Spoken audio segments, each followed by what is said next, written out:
एक संत वृंदावन गए, वहां कुछ दिन घूमे फिरे, दर्शन किए।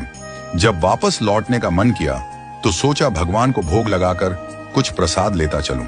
संत ने रामदाने के कुछ लड्डू खरीदे और मंदिर में जाकर प्रसाद चढ़ाया और आश्रम में आकर सो गए, क्योंकि संत को सुबह ट्रेन से निकलना था। सुबह वृंदावन से चली ट्रेन को मुगल सराय स्टेशन तक आने में शाम हो गई। संत ने सोचा अभी पटना तक जाने में 3-4 घंटे और लगेंगे, भूख भी लग रही है। मुगल सराय में ट्रेन आधे घंटे रुकती है, चलो हाथ पैर धोकर संध्या वंदन करके कुछ पा लिया जाए। संत ने हाथ पैर धोए और लड्डू खाने के लिए डिब्बा खोला। उन्होंने देखा लड्डू में छींटे लगे हुए थे। उन्होंने छींटों को हटाकर 1-2 लड्डू खा लिए। बाकी बचे लड्डू का प्रसाद बांट दूंगा, ये सोचकर छोड़ दिए। पर कहते हैं ना, संत हृदय नवनीत समाना। बेचारे को लड्डू से अधिक उन छींटों की चिंता सताने लगी। सोचने लगे ये छींटे वृंदावन से इस मिठाई के डिब्बे में आए हैं। बेचारे इतनी दूर तक ट्रेन में मुगल सराय तक आ गए।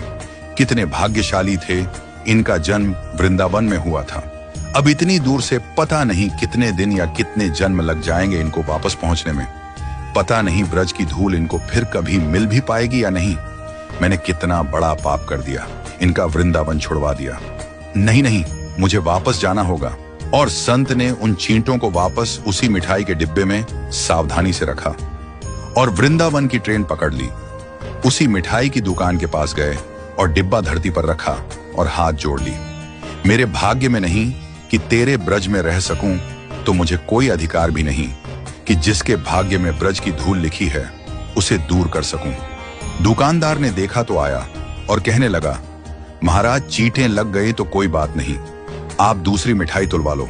संत ने कहा, भैया मिठाई में कोई कमी नहीं थी, इन हाथों से पाप होते होते रह गया, उसी का प्रायश्चित कर रहा हूं। दुकानदार ने जब सारी बात जानी तो उस संत के पैरों के पास बैठ गया और भावुक हो गया। इधर दुकानदार रो रहा था, उधर संत की आंखें गीली हो रही थीं।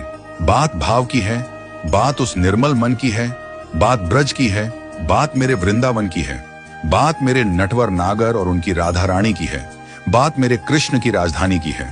बूझो तो बहुत कुछ है, नहीं तो बस पागलपन है, बस एक कहानी। घर से जब भी बाहर जाए तो घर में विराजमान अपने प्रभु से जरूर मिलकर जाएं, और जब लौट कर आए तो उनसे जरूर मिले, क्योंकि उनको भी आपके घर लौटने का इंतजार रहता है। घर में यह नियम बनाइए कि जब भी आप घर से बाहर निकले तो घर में मंदिर के पास 2 घड़ी खड़े रहकर कहें, प्रभु चलिए आपको साथ में रहना है। ऐसा बोलकर ही घर से निकले, क्योंकि आप भले ही लाखों की घड़ी हाथ में क्यों ना पहने हो, पर समय तो प्रभु के ही हाथ में है ना।